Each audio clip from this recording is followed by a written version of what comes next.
Hello everyone, today we will be making one of my favorite soups, the lime chili flavor with shrimp Maruchan Instant Lunch Noodle Cup. Here in the back you can see it's an easy step 1, 2, 3. We do not microwave this soup as the container is not safe to be placed in the microwave, but there are some microwave safe ones that we can use in the future. So I don't want to boil the water on the stove. I can literally just take this microwave safe cup, put it inside the microwave, and in my microwave I just need like 4 minutes on it.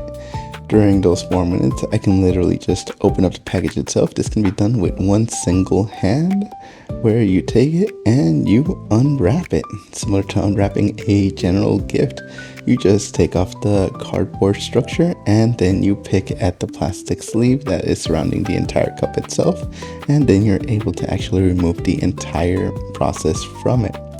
As you start to unravel this mystery right here, basically you want to keep in mind that this entire time you're just kind of using up time to make sure that the water itself is boiling, and you open the lid up only about halfway, and inside you can see all the extra ingredients and noodles inside.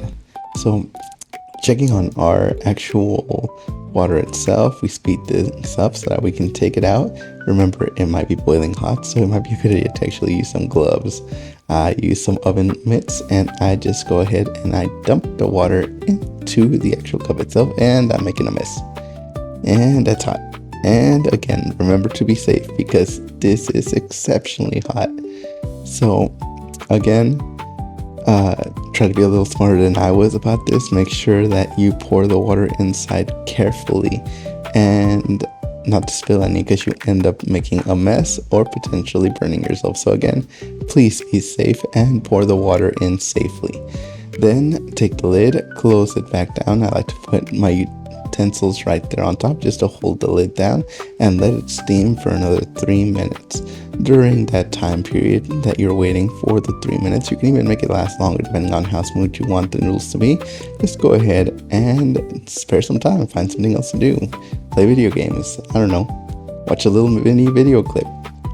Whatever the point is, don't mess with it. Leave it alone 3 whole minutes at least to make sure that it's ready to eat. So after those 3 minutes, you're able to remove the lid in its entirety. Not really that hard. Remember, it's still boiling depending on how hot you had the water, and the noodles at that point will be done. So yeah, really easy way to be able to get these things done and enjoy. Personally, I love this cup, but there are a multitude of other flavors to try out. And yeah, so thank you again on this video that you just checked out, and have an awesome day.